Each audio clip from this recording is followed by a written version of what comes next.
Bart's RadSoc. Thanks all for coming. I don't really have much to say about Bart's RadSoc other than I just wanted to point out one event that we had, which is coming up in a few weeks, start of Feb, which is a talk by Dr. Sharma, which some of you may know as the radiologist page on Instagram, who gives some really good teaching. So he's going to give us a talk for final years F1s based on kind of what we need to know. So keep an eye out on the socials for the date, and then please join.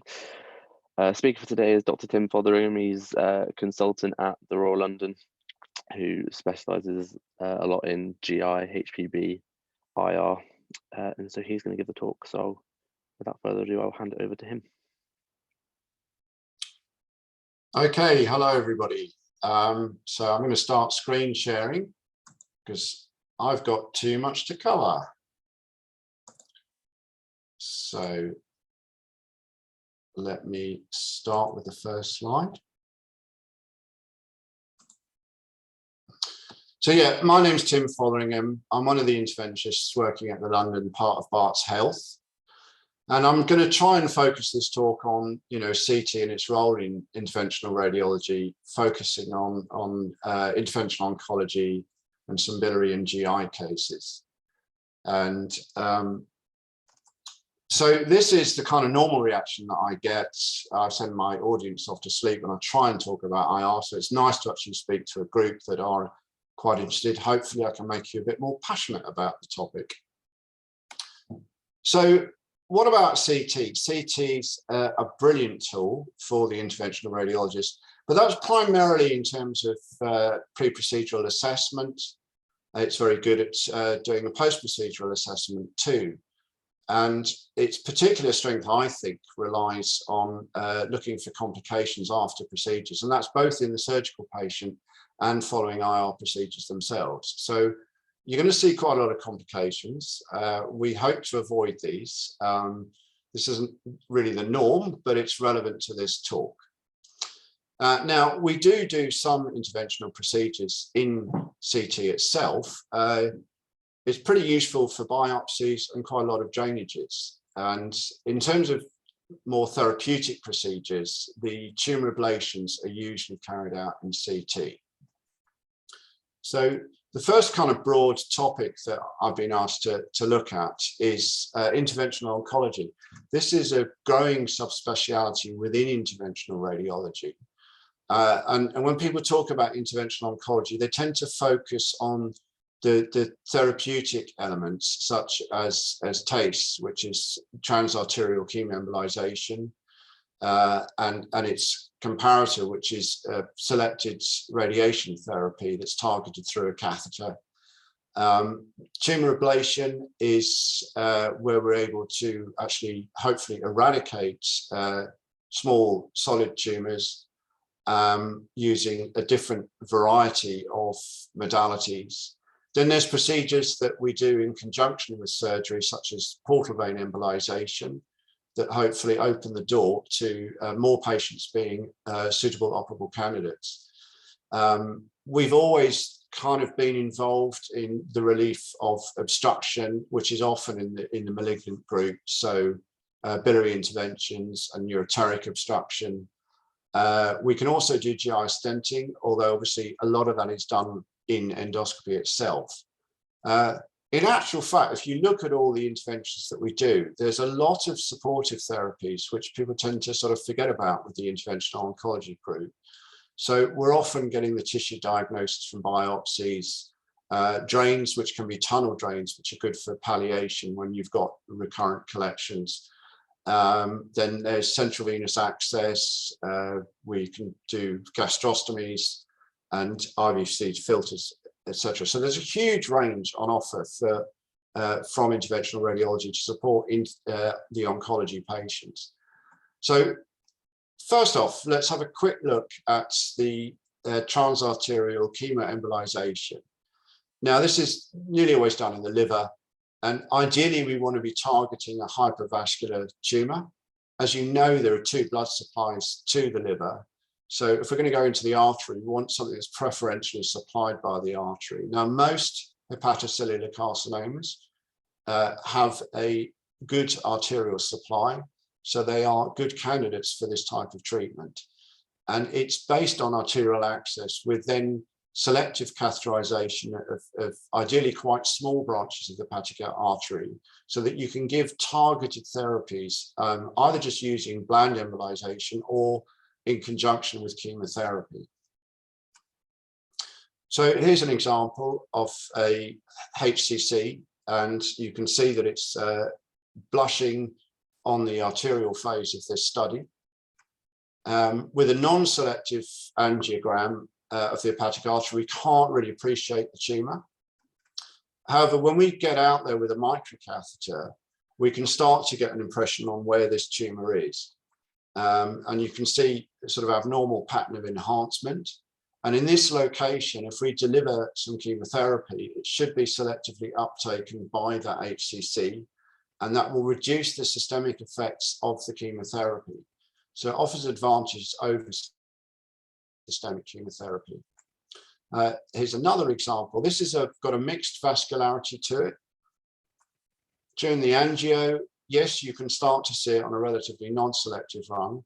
When you get out close to it, you can see it's strongly enhancing. And following the embolization, you can see that there's no longer any contrast getting into this. So that's a successful procedure there. Unfortunately, this doesn't cure these patients. These will recur after a number of years. There's also a field change in the liver, so they're likely to get other HCC developing elsewhere. But it does significantly prolong their life with a low complication profile. Now, some of these are quite hard to see. And this one actually shows up better off on the right-hand image during the portovenous phase, where it's less vascular, but you can see it on both phases. And this is what we call a cone beam CT. So this is not done in CT. This is actually done in the fluoroscopy suite. And the idea is that you get a rotational acquisition using the C-arm. And it's then reconstructed in a similar way that a CT is, and we get a CT type image. But because we've got our angiography catheter selectively in a branch, when we give the contrast, we see a different pattern of enhancement. And this can really be very useful for us to help us target these lesions accurately when they're not particularly visible with just straightforward fluoroscopy. So on the image, you can see that there is better enhancement in the posterior segment here, and there's very avid enhancement here where the tumor is that we wish to target. So this is a useful technique in the fluoroscopy room. Now, tumor ablation is something that we see with quite a popular technique. Probably the two most common energy sources that we'll use, which will heat the tumor, are radiofrequency ablation. And that uses an alternating current to cause the heating. Microwave, it's actually the microwave generated from the antenna. And the idea is not to boil this thing, but actually really to pasteurize it, if you like. So we get heating to around sort of 70, potentially up to about 90 degrees. And this will cause a kind of instant denaturing of the proteins within the cell, which leads to cell death. And you hope that with small tumors, 3 centimeters or less, that you will completely eradicate them with a low incidence of recurrence. We can go up to about 5 centimeters with this technique. It's a common technique to be used in the liver. It works well with small renal tumors, and it can also be used in the lung. Those are probably the most common sites. So this lesion, and I think this partly illustrates the problem, it's quite hard to see. It's therefore also quite hard to target this accurately in the CT scanner when we're doing this. So sort of based on reference anatomy rather than actually visualization, the antenna is inserted to where we believe the lesion to be.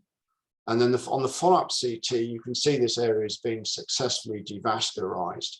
But you will need to do regular CT to see whether you've got the whole thing, because that's not the biggest area of ablation that's been achieved. Now, portal vein embolization, I mentioned this earlier. So if you've got liver disease and there's a hope that you can have liver resection as a curative procedure, This will rely on you having sufficient volume left in the liver in order to be able to survive afterwards. And if we do a portal vein embolization of the part of the liver that's to be resected, you will get compensatory hypertrophy of the liver remnant. And so you can increase the volume of the remnant in patients where surgery is not permissible. It's particularly useful for the extended right hepatectomy patients where you're relying on leaving segments 2 and 3. And these are usually less than 20% of the total liver volume. You need at least 25% of normal liver function, and you need more like 40% if you've got underlying liver disease. So here diagrammatically, you can see the liver segments. By blocking off the segments for the resected part, you can then hope that the remnant hypertrophies before surgery so that you can actually safely do the hepatectomy. Most of the increase in volume occurs in the first 2 weeks. So it will delay surgery by sort of 4 to 6 weeks on average. Here's an example. So we've gained access through branches of the right portal vein. The catheter has been placed down into the SMV, and this enables us to visualize the entire portal venous supply in the liver, and that greatly facilitates targeting the appropriate area to embolize. So in this case, we want to take out the right lobe branches. So we really don't want the embolization to creep into the left-hand side. Now, veins are quite hard to embolize because they're often collaterals. They change in their diameter. So we want to use 2 techniques. So in our unit, we use a nitinol plug to perform part of the embolization, which will park in the main right portal vein usually. And then we'll also use a second agent, and we like to use glue. And you mix this with poppy seed oil, which is iodinated and shows up very nicely during the fluoroscopy. So we mix up the glue with the poppy seed oil, and then we can inject that, and you get this rather striking appearance following portal vein embolization. And this will then, patient will then be followed up to make sure they get the hypertrophy. So just show another example here. You see this very dense branching pattern as you embolize the portal venous branches. Apologies, these images are a bit old, but they prove the point. So there's a central tumor that is going to be difficult to resect. And so they wanted to do an extended right hepatectomy. There were other lesions elsewhere in the right lobe. And following the embolization, we can see that there's contrast staining.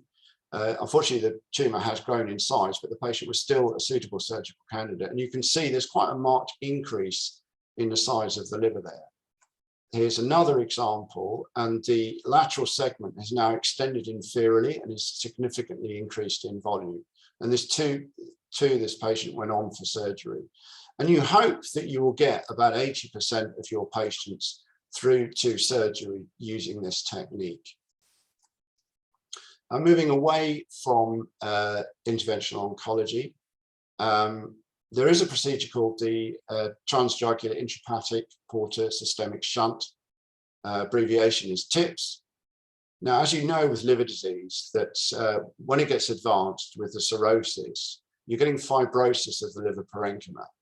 This will then in turn lead to an increase in the portal pressure, and the patients then will develop both ascites and varices, and they can bleed fatally from these varices.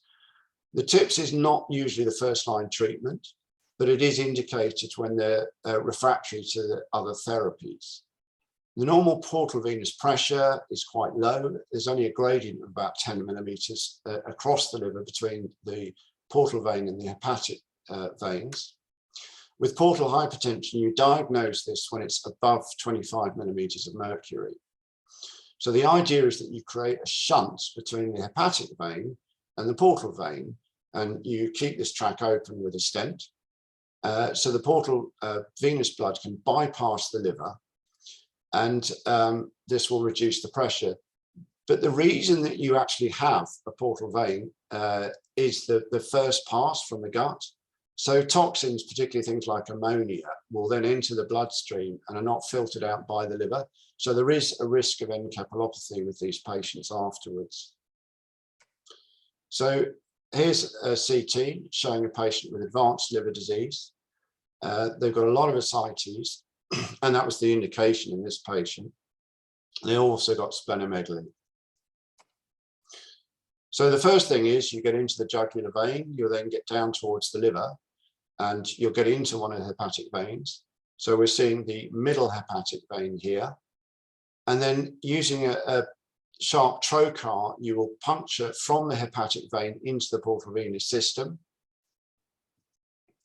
From that, you can then get a study of the portal vein, and you're seeing large vessels fill. This later in this phase, you'd actually see that was going up towards gastroesophageal varices in this patient.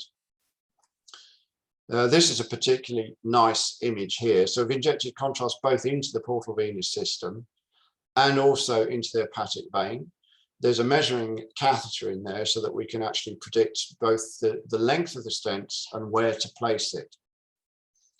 Once the stent's been placed and dilated, you can see that the flow is now bypassing the liver and going straight into the IVC and right atrium, therefore reducing the pressure quite effectively. Okay, so now some of the other interventions I'm going to try and cover in this talk. Biopsies. We don't do all the biopsies. The diagnostic radiologists do quite a number of these. We tend to get involved in the more challenging biopsies. Similarly with the drainages. I'm going to touch on severe pancreatitis because that's moving away from being a surgical problem these days. I'll show you how we can be helpful in acute cholecystitis, and I'll show you some fairly complex biliary procedures, and then I will give you an illustration of how CT is helpful with the gastrostomy patients and end on some GI stenting. So it's so good to know your anatomy. I wouldn't expect people to be particularly familiar with anatomy. It does take a while to get used to looking at the imaging, but you may be able to appreciate the transverse colon here is coming towards us. Now, hanging underneath the transverse colon should be your greater omentum, which is largely fat containing. So it shouldn't be strongly enhancing and looking more like soft tissue. So this is actually an omental cake. So the patient then went on to have a biopsy of this, and it showed that they had an ovarian malignancy. So we were able to make a diagnosis. Now, before imaging came along, these patients needed a laparotomy to work out what was wrong with them. So the patient went on to have surgery, but unfortunately they developed some complications afterwards. So they've got post-op collections, and in the larger collection adjacent to the liver, there's quite a bit of hemorrhage there. This is quite a challenge for us to drain because the hemorrhage will be fairly solid, but it was infected and it was appropriate to drain this. So on the left-hand image, you can see that there is a needle going into the collection on the right, and there is a drain already placed into the hematoma. We had to work quite hard to get this patient's collections drained, but it did manage to avoid them going back for another laparotomy for a washout. So we can actually bail out surgical complications with our CT-guided drainage. Now, a lot of simple drainage, often what people focus on. These are often done by the diagnostic radiologist, examples of which would be a pleural effusion or ascites or perhaps a superficial lymphocele. And in essence, these have got quite a watery content. So any old drain should actually drain them adequately. They're easy to see with imaging. They're often quite close, so you don't have to go through a very long track to get to them. The ones that we tend to get involved with are what we call complex drains. The content may be much more viscous. We may need to go up to a much bigger drain size. We can actually go above 28 French, but we don't do that very often. They may be difficult to see, so we need to think carefully about which modality we're going to use to get into them. There may be structures in the way, or you may run the risk of crossing more than one body compartment, which is inadvisable because you can then contaminate another area. Because these are complex, we do need to think a bit more about patient preparation, analgesia during and after the procedure, and we should be following up these patients ourselves rather than relying on the other teams. So just to show you a few examples of slightly more complex collections. So this patient's kidneys disintegrated with emphysematous pyelonephritis. And you wouldn't want to tackle this in ultrasound because the gas will mean you're not quite sure what you're looking at. You might mistake this for an area of bowel. And you're also going to want to put in a fairly sizable drain. Not only that, as you might imagine with this collection, this patient's actually, in septic shock. And so supportive care is important. Now, this is quite a common problem that we see where this patient has got a portal pyemia. So they've got a problem elsewhere in the abdomen that's showering bugs into the liver.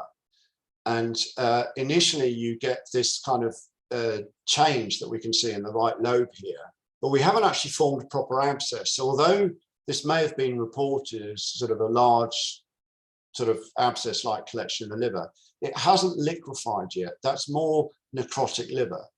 But if you continue to follow the patient up, here on an ultrasound, we can see that an abscess has actually formed, which is big enough for us to drain. It's good to drain these actually with ultrasound because in CT, you tend to be more likely to cross the pleural cavity, which risks contaminating that. On a follow-up CT, you can see that the drain is in the liquid component. The other areas are still not really big enough to justify additional drains. They stay on antibiotics and it resolves. Now, some collections we don't want to touch. This patient did not have an infection. They really had just pain. This is from gynae surgery. So they've got quite a sizable hematoma there. But if we drain this, we're only going to infect the hematoma. And we're not really going to solve the problem of pain because it's not going to drain out very well. So we'd rather the patient had more post-operative analgesia rather than stick a drain in. If it becomes infected, then sure, it's more likely to liquefy and there's a different indication for draining it. Now, this patient's had a nephrectomy. Unfortunately, there's an infection in the nephrectomy bed. Once again, you may not appreciate this with ultrasound because it's got gas in it. We need to think, if we're going to drain this, how we're going to approach this, because we risk either crossing the peritoneal cavity and risk contamination, or the pleural cavity. So we want to do this in CT. We want to put in a reasonable size drain, come in posteriorly and inferiorly to avoid the other body compartments. Now, this is a bit of a favorite topic of mine. When you've got a deep pelvic collection, they can be quite difficult to get into. And you have a number of options open to you. You can do a transgluteal approach, which you can see on the image below. But I'm actually a big fan of endocavity ultrasound drainage, where you drain the collection through either the rectum or the vagina. I find it's much better tolerated by the patients, and you actually get a better clinical result. So here's an example of a deep pelvic collection. Clearly, you risk traversing loops of bowel or the bladder trying to get in anteriorly. If you use the transgluteal approach, then you've got a very long track and it's going to be uncomfortable for the patient. But you can see that it's right in proximity to the rectum, and that's a logical route to drain this. So we'll use the endocavity probe with a needle guide to guide us into that collection, and then we'll put a locking loop drain in. Sometimes we use fluoroscopy to assist with this procedure, so you can see what you're doing with the locking loop drain afterwards, and check that you're happy that you're in the cavity. And these drains come out early and the collection tends not to recur. So it's a good option for the deep pelvic collection. Now, acute pancreatitis, it comes under the surgeons, but that's really for historical reasons these days. About 20% of patients with acute pancreatitis will develop a severe acute pancreatitis. They'll get an inflammatory response that puts them into organ failure. They may need to go to ITU for supportive care. They can get necrosis of the pancreas itself. And after a few weeks, these can get infected, and that can also keep them on ITU in organ failure. And at this point, you're going to pick this up on a CT, and you want to get a nice drain in there to try and get them over this and get them out of organ failure. And in our unit, we actually don't rely on much else. If you get a good drain in there and you manage that drain well by doing regular exchanges, increasing the diameter of the drain as is required, you can actually avoid them either going for an open necrosectomy or one of the minimally invasive necrosectomies. Now, a minimally invasive necrosectomy can either done endoscopically, usually through a transgastric approach, or it can be done through the drain track itself. But to do that, you're going to need to give the patient a number of procedures under a general anaesthetic. And as I say, if you actually put a big drain in there, you can avoid that problem. Patients with acute pancreatitis can also develop other problems such as hemorrhage, and we're able to treat that hemorrhage with embolization. It's an elegant technique. And if they get through the whole process, they may wind up with a non-infected collection that also needs treatment. So early on with pancreatitis, you can see edema. There's necrosis there in the pancreatic tissue as well. These organize with time and start to form a collection, and they can get infected from bugs from the gut. So if the patient is showing signs of infection at this point, it's not going to be the inflammatory response. It's likely to be that this collection is infected. If you see gas in the collection, as we can with this example, it's a huge collection, that's also a sign it's more likely to be infected. Put a nice big drain in there and manage it well, and these patients improve quite dramatically. We want to go through the retroperitoneum if possible. Sometimes you have to cross the peritoneal cavity. Now this drain was in a couple of weeks. The side holes have started to block up with a sort of fibrinous material. So we actually exchange these drains every 2 weeks in fluoroscopy to keep them working. That's quite an important step for managing these. I think that drain's about 28 French. So here's an example. And you can see that the patient's got quite extensive collections. They've got an inferior collection centrally there. But as I say, if you manage that drain well, it will do the necrosectomy for you, and eventually you can take the drain out and the patients do well. I mentioned hemorrhage. Here's an example of a pseudo aneurysm. This is a different patient. This is arising from the splenic artery. So we can see another aneurysm here. There is a percutaneous drain. It's presented with blood coming out through the drain. Patient's taken initially for CT to assess and then on for angiography. This is an oblique view on the same patient, but with selective embolization using coils, we're able to control the hemorrhage. CT is such a great tool. We do see portal vein and splenic vein thrombosis. There is evidence now that some of these patients will benefit from an intervention trying to treat that clot. This is the problem that you can get a bit further down the line. So the patient's recovered from their acute pancreatitis, but they've got a mass effect. Now, as you might imagine, this patient is not able to eat satisfactorily with this. And dealing with these non-infected collections is quite a challenge. You can approach these transgastrically. Now, in order to minimize the complications, you're going to want to secure the anterior abdominal wall to the anterior wall of the stomach so that you don't get a leak of material and cause a peritoneal complication. So we tend to put a couple of gastropexy sutures. They're normally used for a gastrostomy. Then you can puncture transgastrically into the collection and then deploy a device. Now shown here is a plastic Jj Stent. This is kit that I steal off the endoscopist because they can also do this procedure. And place it between the two, and this allows the collection to drain. So this is done with fluoroscopy. Lateral fluoroscopy is particularly helpful here. You can see the wile coiled up in the collection. The stomach is filled with gas so that we can see that. And that helps us put this plastic stent from the collection into the stomach, enabling it to drain internally so the patient doesn't need a long-term drain. CT is used for follow-up. This patient's got 2 of those plastic stents in. Collection's not resolved at this point, but it's getting smaller. And then eventually the stent is extruded and the problem's solved. And there's still a cleft there, allowing any residual collection to drain out. So with the plastic devices, they get sort of spat out, hopefully at the right moment. But that doesn't always occur. This actually, sometimes they migrate into the stomach too early. In this case, the device actually migrated into the collection itself and the patient needed an additional procedure. Once again, CT, brilliant tool for assessing what's going on. Lumen opposing metal stents. These are short covered stents. The endoscopists have been using these, but there's no reason that they can't be used percutaneously by an interventional radiologist. You can see there's a collection between the stomach and the spleen here.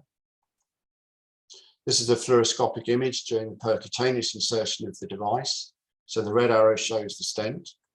This is the pancreatic collection, and this is the stomach. And the contrast is spilling out of the pancreatic collection into the stomach, showing that this should drain well. Follow-up CT at 6 weeks shows good resolution of that collection with this device. The only slight drawback of this is that the patient will then need this device removed. It doesn't fall out the way the plastic stents do. They will require an endoscopy to remove that. If left in, it can lead to delayed complications. So as you've seen, there's a lot of different options available for pancreatitis, and the open necrosectomy, which was required years ago, is pretty much avoided in all of these patients for the minimally invasive techniques, some of which we can do, some of which the endoscopist can do. So moving on, acute cholecystitis. Now, a lot of these patients will settle on antibiotics. If they don't, they can have an urgent cholecystectomy, but it's not always suitable. They can get really sick with this in a smallish percentage of cases. They can develop liver abscesses. They can go into organ failure. So one option is the percutaneous gallbladder drainage. And it's done with a combination of ultrasound and fluoroscopy. I much prefer the Transparative approach. If you just puncture straight onto the gallbladder percutaneously, there's a risk that the gallbladder will fall apart. They'll get a bile leak into the peritoneal cavity. You don't need a huge drain in these patients. They will be adequately dealt with a small locking loop. Problem then comes is, what are you going to do about taking this drain out? Now, it's fine if they can go on and have a cholecystectomy once they've got over their organ sepsis, but not all patients are suitable. So in our unit, we tend to do an additional procedure. So here's an example, ultrasound images showing rather complex gallbladder that's falling apart. They've had a drain placed using a combination of ultrasound and fluoroscopy to make sure the locking loop's in the right place. Now, this is an 85-year-old man with other comorbidities. He's got a liver abscess as well as the inflamed gallbladder. And it's, that's fine. We can take him down to the department. We can put 2 drains in. So we put one into the liver abscess and the other into the gallbladder, and he'll get over the acute problem. But he's never going to go on to have a cholecystectomy because of his age and his comorbidities. And if you just take the gallbladder drain out, they risk relapsing and bouncing back into hospital. So through the gallbladder access, we can cannulate the cystic duct and place a plastic stent from the gallbladder into the duodenum. It doesn't solve all of the problems, but it does make readmission much less likely. On the follow-up CT, you can see the gallbladder is now compressed. It's even got some gas in it that's come up from the duodenum. You can see that the position hasn't changed on the CT. And you can also appreciate this guy's quite a bad arteriopath if you look at all that calcification in his iliacs and aorta. So quite a good option in addition to the gallbladder drain. Percutaneous transhepatic biliary drainage. Now, a lot of biliary problems are dealt with endoscopically, but they can't always get to the ampulla, or if the problem is up towards the liver at the liver hilum, it's quite technically challenging for them to deal with this. So these are the patients that tend to come to us. Most of the time, we're actually treating a malignant biliary obstruction. A lot of these patients are not operable candidates. So once we've decompressed the system, we'll put palliative stents to keep the biliary system patent. So it's a good palliative procedure. To do this procedure, we're going to use ultrasound and fluoroscopy to get into the biliary system. And from that, we'll obtain a nice cholangiogram. And then that can guide us to the therapeutic intervention, which usually involves placing biliary stents.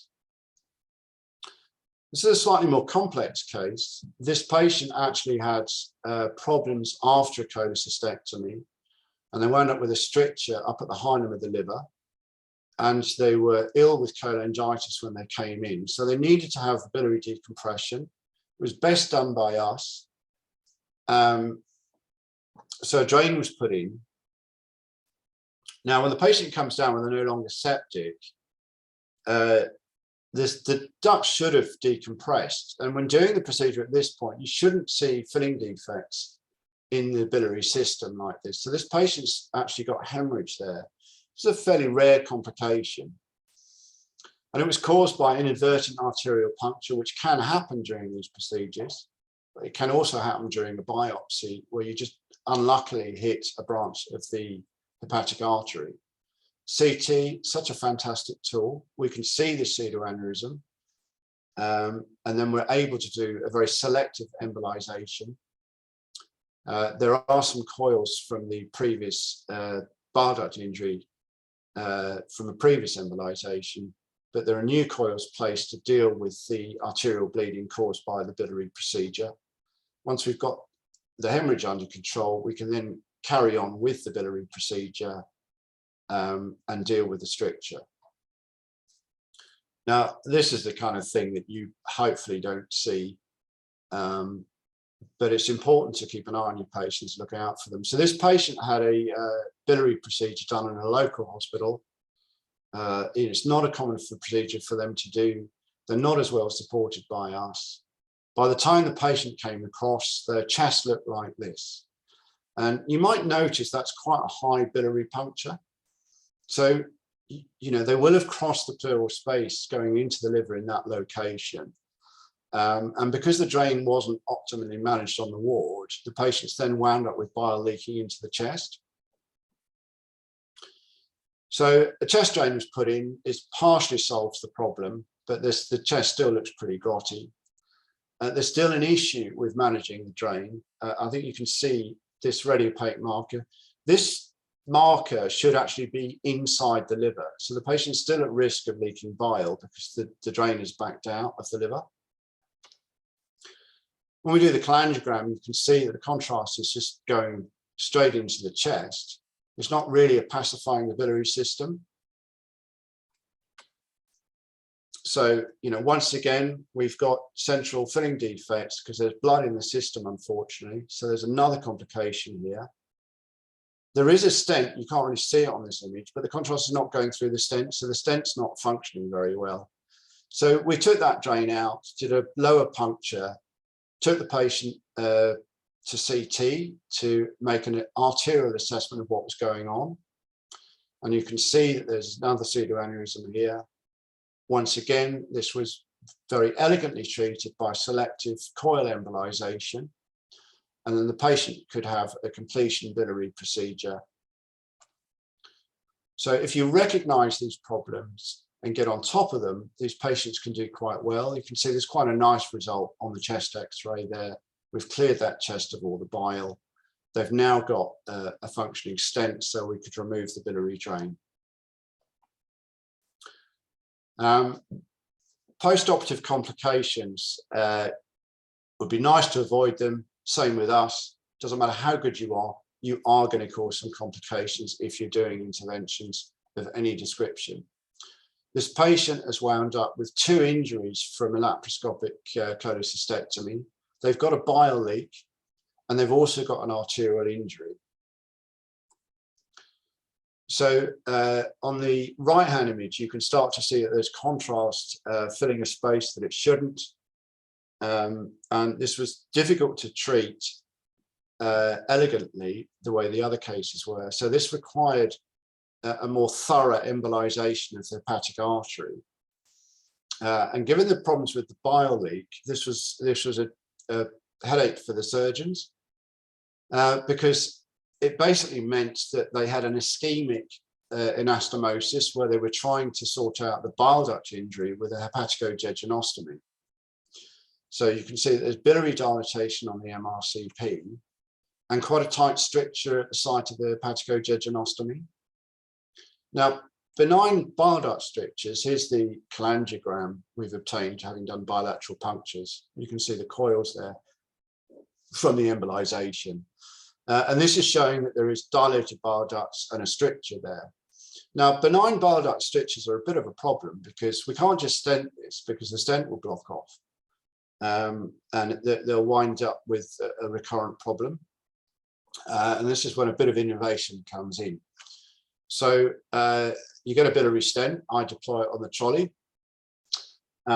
This is a covered stent because I want to take it out in this patient. And in order to help take it out, I'm going to put a suture on the end and tie a non-slipping knot so that I can pull it out percutaneously when the job's done. I have actually got a manufacturer to make this device now, so it doesn't need to be made as kit on the table. But, you know, we have to be quite resourceful and flexible to sort out some of these difficult clinical problems. The image on the left-hand side shows the stents in place. It's decompressing the biliary system. They're then taken out 2 months later, and that should be a durable result. The patient shouldn't re-stricture later on. So, you know, we've salvaged what was a difficult operation for the surgeons to do. And these patients should then be able to get on with a normal life afterwards. Gastrostomy, we do a lot of gastrostomies, either for patients with head and neck cancers where they need feeding, or we will do it in other patients. Motor neuron disease is a good indication for the gastrostomy. Of course, you can place a gastrostomy tube either endoscopically or as a surgical procedure. You can also combine it with a jejunal extension. Now, when we do the procedures radiologically, our technical success is very high. If we look after these patients, our complications are quite low. And we've got 2 options for putting tubes into these patients. You could do what we call a push technique, where you're pushing the tube in from outside. So we'll want a retaining device that gets bigger inside the patient. So classically, that would be a balloon tube. But we can also use any gastrostomy tube that's out there. So we can use the pull technique, which is similar to the endoscopic approach, where you actually pull the tube from the mouth into the stomach. And that tube can then have a big flange on it and doesn't need the maintenance of the balloon. I showed you a diagram of the gastropexy where you're securing it to the abdominal wall. This makes the procedure both technically easier because the stomach tends to push away as we try and dilate it, and it should minimize the complications afterwards. Where CT plays a role is basically assessing these patients afterwards. You can't always do a percutaneous gastrostomy or an endoscopic gastrostomy. You know, it depends on the anatomy. This patient's got a lot of colon in the way. The stomach is not positioned close to the abdominal wall. So this is not a suitable patient for either an endoscopic or a radiological gastrostomy, and other alternatives have to be thought through in this patient. CT was helpful to confirm that was the problem. Here's an example, couple of images taken. This all looks good. This is a gastrojejunal tube. It's gone in through the stomach. There's gastropexy sutures there. The final position of the tube looks fine. However, we normally opacify the colon because it can overlie the stomach. And this is given the previous day, so that it's actually in the colon at the time that we do the procedure. And this step was omitted and the procedure went forward. And I think in hindsight, you can see that there is a colon very close to the puncture site. And this patient developed some pain post-procedure. Once again, CT tells us the story. So unfortunately, this device has been inadvertently put through the colon.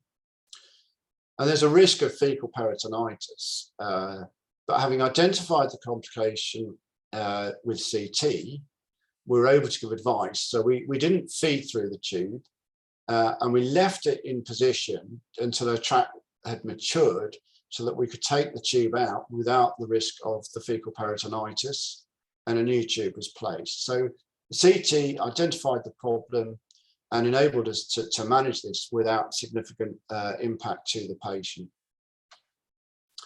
Here's another example. The stomach's drifted away from the anterior abdominal wall. So the gastropexy sutures either weren't used or weren't effective, and there's a pneumoperitoneum. And if that isn't appreciated, then you will wind up getting spillage of gastric contents. A bit of gas in the peritoneal cavity is not a big deal.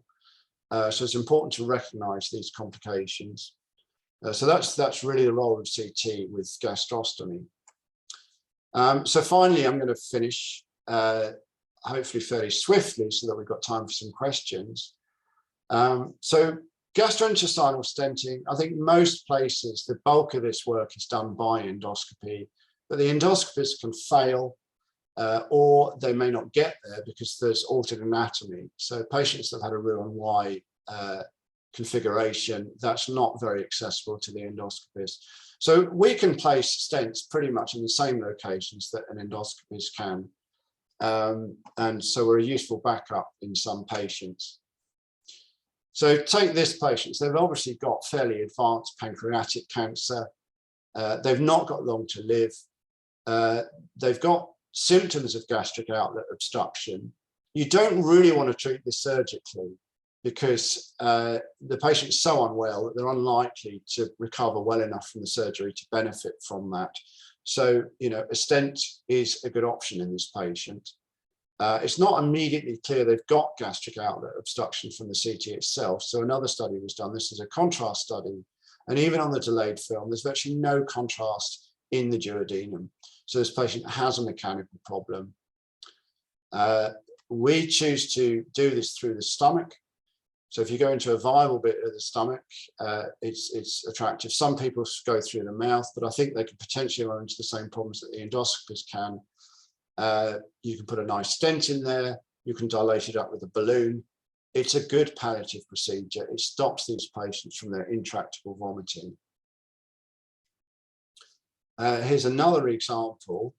So this patient's got advanced pancreatic cancer. They were previously stented, but these stents will fail eventually.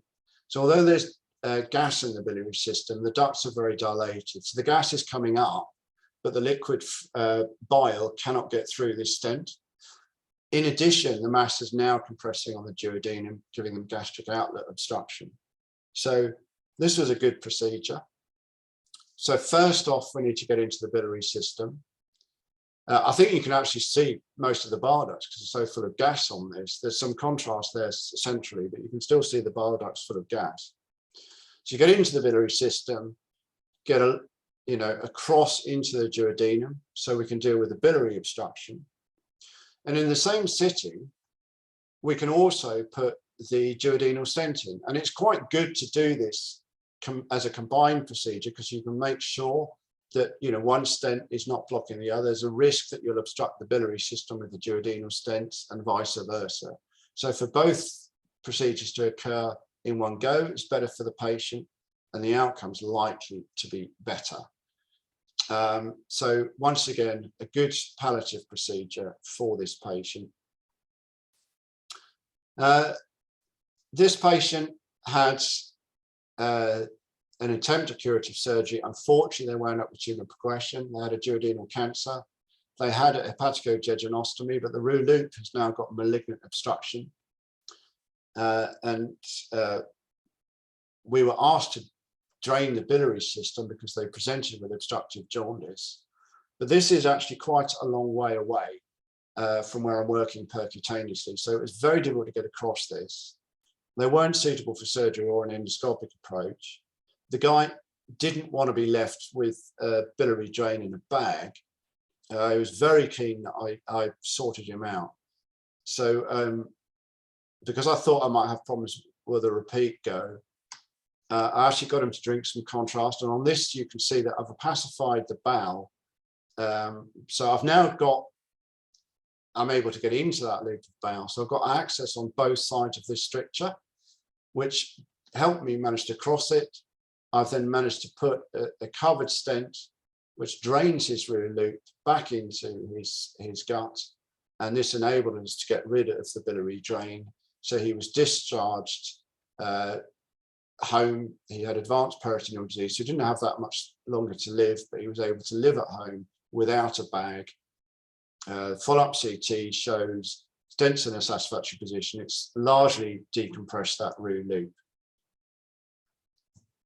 Just quickly finishing on a couple more colonic cases. So this is an ovarian cancer that's kind of matting the loops of bowel down in the pelvis. Predictably, the patient then presents a bit later on, this time with gross large bowel distension. They're about to perforate, at which point they've got a matter of days to live. There is, and it's a pretty horrible death to die from fecal peritonitis. This is obstructed lupus sigmoid. The endoscopists and surgeons weren't able to offer this patient anything. It would have been very difficult for the endoscopist to manage that. So we were asked to do a defunctioning cecostomy. To avoid peritoneal spill, we've put in multiple gastropexy sutures. We then repunctured the cecum under fluoroscopic guidance, put a nice big drain in there. And I was expecting this patient to live for, 3 or 4 more weeks and, at least not die of fecal peritonitis. She actually did outstandingly well. She insisted on eating, which she wasn't supposed to do. She survived another 3 months, and this was all at home. So this was good palliation. You can see the gastropexy sutures. They fall off after a few weeks. Because she was eating, we had quite a challenge to keep this drain working. But it was a good result for her, given her advanced state of disease. This was a lovely guy that came in recently. He had a colonic tumor, but because of his age and other comorbidities, he couldn't have a resection. When he presented with his large bowel obstruction here, the endoscopist felt it was going to be too far for them to get to. So we were asked if we could get involved. So initially we go into the cecum thinking we might have to do a cecostomy, but because this stricture is simpler and closer to our access site, we were able to get across it satisfactorily. That enabled us to place a stent. So we only needed to put a covering drain in through the cecum. And once we were happy that the stent was working, we were able to take that drain out. He's been discharged home. And no doubt the tumor will progress, that stent will block off, but it should give him, I think, at least another year of life. So once again, a good palliative procedure where no one else was willing to offer anything. So kind of reaching the end here. In summary, I've had to cover a huge range of procedures, but I wanted to show you examples of quite a lot. There's a lot of interventional oncology, and it's a growing field. As I say, pancreatitis is more of a procedure managed with percutaneous techniques. We can avoid them having surgical interventions. We have options with acute cholecystitis. And we've got a whole range of decompressive procedures in the biliary system. We can do supportive therapy with gastrostomies and GI stenting. And a lot of these procedures either are as an alternative to surgery or in addition to surgery, or just reduce post-operative, the seriousness of post-operative complications. As I say, CT is a fantastic tool.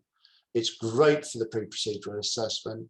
It's great for the follow-up examination, and it's brilliant at showing the complications. I think I've shown you quite a few surgical and IR complications. We do aim to minimize them, but CT allows us to pick them up and manage these with minimal impact on the patients. So hopefully that's left you a little bit more satisfied about what IR can do. And I think I should end there and have an opportunity with a couple more minutes for some questions. So I can see some chat. Let's see what we've got here.